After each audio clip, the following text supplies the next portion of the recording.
എന്താണ് മറ്റൊരു സംഗീത സംവിധായകരിൽ നിന്നും രഘുവേട്ടനൊരു വേറിട്ട് കാണുന്ന എന്തെങ്കിലും ഒരു പ്രത്യേകത തോന്നുന്നു? തീർച്ചയായിട്ടും ഉണ്ട്. ഒരു ശ്രുതി ചേരലുണ്ട് ഈ സംഗീത സംവിധായകനും ഈ എഴുത്തുകാരനും തമ്മിൽ. അപ്പം നമ്മളിപ്പം ഹിന്ദുസ്ഥാനി സംഗീതം കേൾക്കുമ്പോൾ 2 തമ്പുരു വയ്ക്കുന്നത് കാണാം. ഇടത്തും വലത്തും തമ്പുരു വെച്ചിട്ടാണ് പാടുക ഒരു രാഗം പാടുമ്പോൾ. കർണാടക സംഗീതത്തിൽ ഒരു തമ്പുരു വയ്ക്കും. ആ ശ്രുതി ബോധത്തിലാണെന്നാണ് ഏത് രാഗം 72 മേളകർത്ത രാഗങ്ങളും അതിൽ 700 കോടി ജന്യങ്ങളും നിങ്ങൾക്ക് പാടാൻ പറ്റും ശ്രുതിയിൽ. സംഗീത സംവിധായകനും എഴുത്തുകാരനും തമ്മിൽ ഒരു സംയോഗമുണ്ടാകുമ്പോഴാണ് നല്ല പാട്ടുണ്ടാവുക. ഞങ്ങൾ രഞ്ജിത്തിൻ്റെ മായാമയൂരത്തിൽ കൈക്കുടന്ന 2.5 മിനിറ്റ് കൊണ്ടാണ് ആ പാട്ടുണ്ടാക്കിയത്. എഴുത്തും അത് ആദ്യം എഴുതിയതാണോ ആദ്യം സംഗീതം ഉണ്ടായതാണോ ഇപ്പോഴും ഞങ്ങൾക്ക് രണ്ടാൾക്കും അറിയില്ല. ഒരു വരി ചെയ്ത് ട്യൂൺ ചെയ്ത് അങ്ങനെ ഒരുമിച്ച് വന്നത്. ഗിരീഷ്, നമുക്ക് ഇതാണ് സിറ്റുവേഷൻ. രഞ്ജിത്ത് നമുക്ക് പറഞ്ഞു എങ്ങനെ തുടങ്ങും എന്ന് ചോദിച്ചപ്പോൾ ഞാൻ രഘുട്ടാ നിങ്ങൾ ഒരു ട്യൂൺ വായിക്കുമോ? അല്ല, നീ 2 അക്ഷരം എഴുത് എന്ന് പറഞ്ഞു. ഇത് രണ്ടും കൂടി ചേർന്ന് കൈക്കുടന്ന നിറയെ തിരുമധുരം തരും കുറും നിളം തൂവൽ കിളിപ്പാട്ടുമായി ഇതളടന്ന വഴിയിലൂടെ വരുമോ വസന്തം കൈക്കുടന്ന്. ഇത് പാട്ടാണ് ആദ്യം ഉണ്ടായത്. അണ്ടിയോ മൂത്തത് മാങ്ങയോ മൂത്തത് നമുക്ക് മനസ്സിലാവില്ലേ. ഫൈനൽ ചെയ്ത AVMന്റെ മുറ്റത്ത് ചോർമ്മയുണ്ടോ? AVM ജീൻ്റെ മുറ്റത്താണ് 2ാമത്തെ ചരണം ഉണ്ടാകുന്നത്. പല്ലവി ഓക്കെ, അതെ. പിന്നെ അല്ല പാട്ട് പാടി സാർ ഓക്കെ ചെയ്തു. ബാക്കി റെക്കോർഡ് മിക്സ് കംപ്ലീറ്റ് ചെയ്ത് കഴിഞ്ഞു. ഓ ശരി. എഴുതിയിട്ടില്ല. മടിയന്മാരാണല്ലോ നമ്മളൊക്കെ. ഒരു പെട്ടെന്നൊരു ഷോട്ട് എടുക്കാൻ പറയുമ്പോൾ മടി വരുമല്ലോ. പോയില്ലേ എന്ന് ചോദിക്കും. നാളെ എടുത്താൽ മതി നമുക്ക് ചോദിക്കാം. അതുണ്ടല്ലോ, കുറുമ്പന്മാരാണല്ലോ നമ്മളൊക്കെ. ആ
രഘുവേട്ടൻ്റെ കൂടെ വർക്ക് ചെയ്യുമ്പോൾ എനിക്കൊരു പരിഭ്രമം ഉണ്ടാവാറില്ല.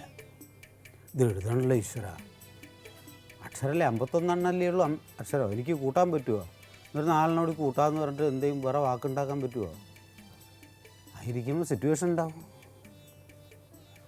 ഒരമ്മയ്ക്ക് ഭ്രാന്തായിട്ട് മകൻ പാടുന്ന പാട്ടായിരിക്കും. അതിന് ഇദ്ദേഹം സിംഹേന്ദ്ര മധ്യമായിരിക്കും രാഗം തിരഞ്ഞെടുത്തുണ്ടാവുക. പക്ഷേ ഒരു സമന്വയം, ഒരു രീതി, അതൊരു സമ്പ്രദായം, പരസ്പരം മനസ്സുകൊണ്ട് ഒരു ശ്രുതി ചേരാനുള്ള ഒരു അവബോധം ഉണ്ടെങ്കിൽ ഇതങ്ങ് ബ്ലെൻഡ് ആയിക്കോളും. അത് വന്നു. അല്ല, സംഗീതത്തിന് അത് വേണമല്ലോ അല്ലേ? തീർച്ചയായും, ട്യൂണും ലൈനും ടീം കൂടെ. സ്പിരിറ്റ് എന്ന് പറഞ്ഞ വലിയൊരു കാര്യം. ലയം ആണല്ലോ സംഗീതം. എന്നെങ്കിലും ആ സംഗീതത്തിന് ലയമുണ്ടെങ്കിലേ താങ്കളത് പാടുള്ളൂ. താങ്കളുടെ ഹൃദയത്തിലേക്ക് ഒരു സംഗീതം പറഞ്ഞെങ്കിൽ എങ്ങനെയാണ് ബാബുഖാൻ്റെ ഒരു പാട്ട് എന്താണ് എപ്പോഴും മനസ്സിൽ നിൽക്കുന്നത്? ഒരു ബാബുഖാൻ്റെ 2 വരി ഒന്ന് മൂളുവോ വെറുതെ? ഏതെങ്കിലും ഒരു പാട്ട് മൂളും. പാതിരാവായില്ല പൗർണമി കന്നയ്ക്ക് 17 18 പ്രായം. ഇതെന്താ നമുക്ക് ഓർമ്മ ഇപ്പോൾ?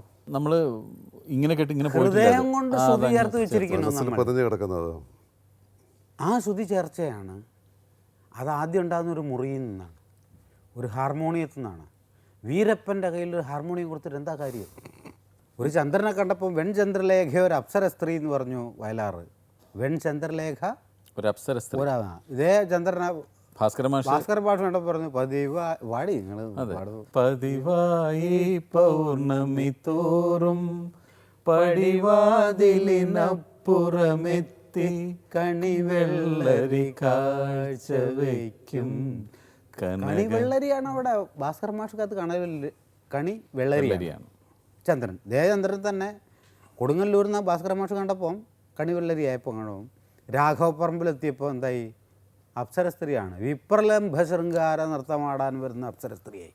ഈ രഘുവേട്ടൻ പറയായിരുന്നു നേരത്തെ, രഘുവേട്ടന് ഒരു കമ്പോസർ എന്നതിനേക്കാൾ കൂടുതൽ രഘുവേട്ടൻ ആസ്വദിക്കുന്ന, അല്ലെങ്കിൽ രഘുവേട്ടൻ അത് പറയാൻ ആഗ്രഹിക്കുന്നത്, രഘുവേട്ടനൊരു പെർഫോമറാണെന്ന്, നല്ല തബലിസ്റ്റാണ്. ഇന്നും നല്ല തബല വായിക്കാൻ. നമ്മുടെ ഹരിമുരളീരവത്തിൽ തബല വായിച്ചില്ല? തബല വായിച്ചിട്ടില്ല.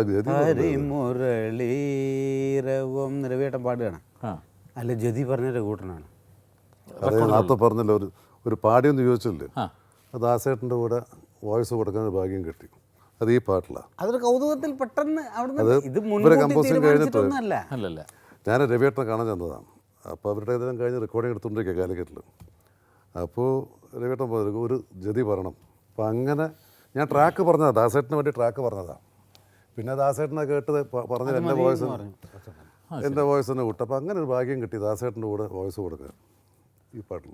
ഇത് കേട്ടുകൊണ്ടിരിക്കുന്ന പലർക്കും അറിയില്ല, ആദ്യത്തെ അറിവായിരിക്കും അല്ലേ ആ പാട്ടിൽ രഘുവേട്ടനാണ് ആ ജതി പറഞ്ഞിരിക്കുന്നത് എന്നുള്ളത്. രഘുവേട്ടൻ ഉപയോഗിച്ച റിതം പാറ്റേൺ ആണല്ലേ രഘുവേട്ടൻ്റെ കുട്ടികൾ സന്തോഷം. നമുക്കിപ്പോൾ അങ്ങനെ ഒരു ചെറിയൊരു ഒന്ന് പ്ലാൻ ചെയ്യാം. ഒരു പ്രാക്ടീസ് ഇല്ല. ഇപ്പോൾ ഞാൻ തബല വായിച്ച കാലം മറന്നുപോയി. പക്ഷേ ചെറുങ്ങനൊക്കെ വായിക്കാം. എന്നാലും പോകില്ല, മനസ്സിൽ അത്രയുള്ള കുഞ്ഞിപ്പാട്ടുകൾക്ക് കുഞ്ഞിപ്പാട്ടൊക്കെ വലിയ കടുപ്പളൊന്നും പാടാൻ വേണ്ട വേണ്ട വേണ്ട, സിദ്ദിഖ് പാടണം. തീർച്ചയായിട്ടും പാടാം.